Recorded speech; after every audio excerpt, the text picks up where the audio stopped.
आज की ये वीडियो 21वीं सदी के सबसे बड़े फ्रॉड के ऊपर है और वो है पैशन। बहुत सारी आपने टॉक सुनी होंगी, go find your passion, pursue your passion. आज पहले तो ये देखते हैं पैशन है क्या। किस चीज को आप पैशन कहते हैं?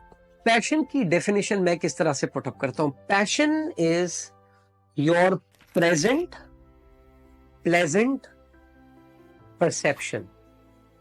Present pleasant perception. पैशन होता क्या है?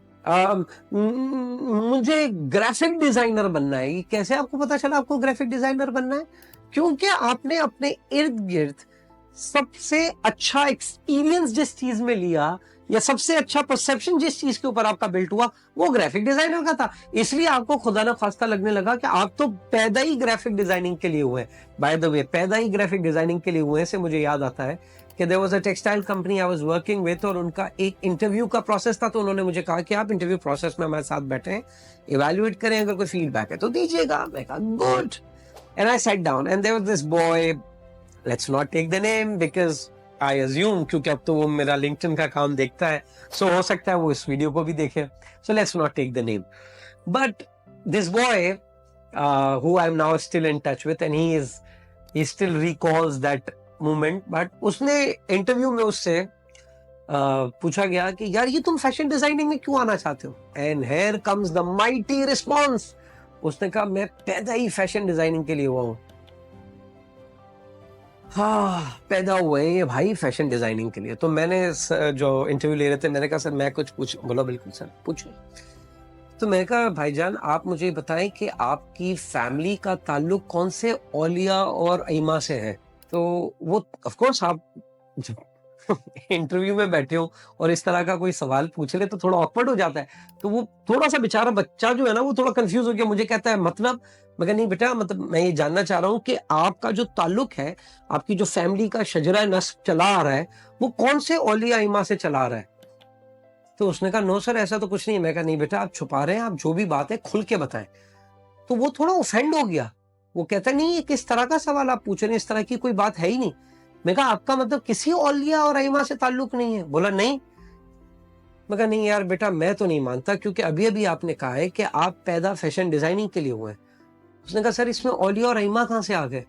मैं कहा सर बिल्कुल औलिया और अईमा आए होंगे ना, आप किसी बहुत ही बाबरकत खानदान के शजरा नस्ब से चल रहे होंगे। इसीलिए तो चूंकि आप सन 2000 में पैदा हुए और आप तो पैदा फैशन डिजाइनिंग के लिए हुए, तो इसका मतलब यह है कि आपकी पैदाइश के वक्त फैशन डिजाइनिंग का होना लाजिमी था।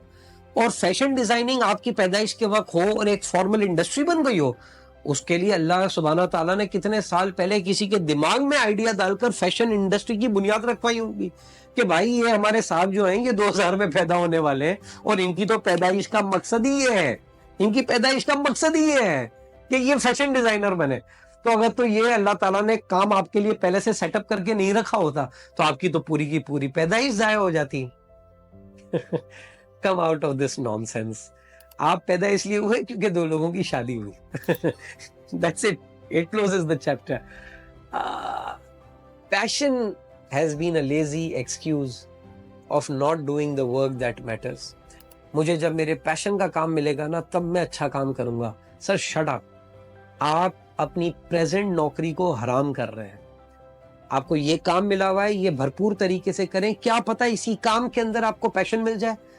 लेकिन हम लोगों को इतने लेजी शॉर्टकट्स दिए गए और वो फिर वो जो ये ना ultra gurus of the modern time, find your passion. ओ भाई, find your professionalism. Don't find your passion for God's sake. Find your professionalism. Find your commitment. Find your responsibility. These are better things to find. Not finding your passion. Because passion appears. ऐसा क्यों होता है कि north के बच्चे सबको पहाड़ चढ़ने का शौक है? हमारे यहाँ भी बेचारे हैदरी पे कटी पहाड़ी के करीब लोग रहते हैं, इनको तो पहाड़ चढ़ने का शौक नहीं आता। ऐसा क्यों होता है कि बोरा पीर के अंदर हर बच्चा बिजनेसमैन बन जाता है? ऐसा क्यों होता है कि जितनी टेक्नोलॉजी इन्वेंट हो रही होती है सैन फ्रांसिस्को, सैन होजे के करीब हो रही होती है? क्योंकि वहां के जितने प्रेजेंट प्लेजेंट परसेप्शंस हैं वो उस डोमेन के ही हैं। आई थिंक ये एक बहुत सीरियस इशू है जिसको हमें एक्सप्लोर करना चाहिए। एक बहुत अच्छा मेरा मेरे पास काम किया, बाहर गया पढ़ने, पढ़ के आया, मुझे आके एक दफ़ा घर पे मिलना है, मुझे कहता है सर थैंक यू सुहेल भाई, आपकी वजह से मैंने अपना पैशन परस्यू किया है। मैं कहा देखो बेटा, हो गई मुझसे गलती, मैं माफ़ी चाहता हूँ। पहले मैं भी यही बकवास करता था कि फाइंड योर पैशन, बट अब तुम्हें मिल गया है पैशन तो कोई बात नहीं। लेकिन whatever life offers you, be completely present to life, because you never know what अल्लाह सुब्हानहू तआला इज ब्रिंगिंग टू यू। आप जब अपने आप को लेबल कर देते हो ना कि मैं इसीलिए हूं, तो आप अपनी आंखों को बहुत सारी पॉसिबिलिटीज के लिए बंद कर देते हो। And I think that is not true, and that is not fair to your brain, something that Allah subhanahu wa ta'ala has blessed you with. So whenever you do something, do it with professionalism. भाई ये मुझे आज करना है ना, ये मैं बेहतरीन करूंगा, ये मैं बेहतरीन करूंगा, कल का कल देखेंगे, लेकिन आज जो मुझे काम करने मिला है ये मैं बेहतरीन करूंगा। मैं बहुत सारे ऐसे लोगों को जानता हूं जिनकी वजह से ये दुनिया एक बेहतर जगह बनी है हम सब के लिए रहने के लिए, और कसम से वो पैशन नहीं परसू कर रहे थे। मैं नहीं मान सकता कि अमजद साकिब साहब का पैशन ये था कि वो इकोनॉमिक एम्पावरमेंट पे काम करें। मेरे ख्याल से अमजद साकिब साहब ने ये देखा कि मेरे मुल्क को इस चीज की जरूरत है, और उन्होंने अपने पूरे रिसोर्सेज, अपनी पूरी ताकत, अपना पूरा कमिटमेंट उस काम के लिए लगा दिया। And so we have a better country because of him.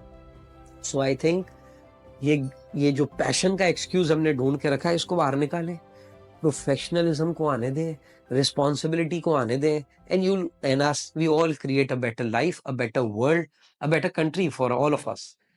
सोचिएगा।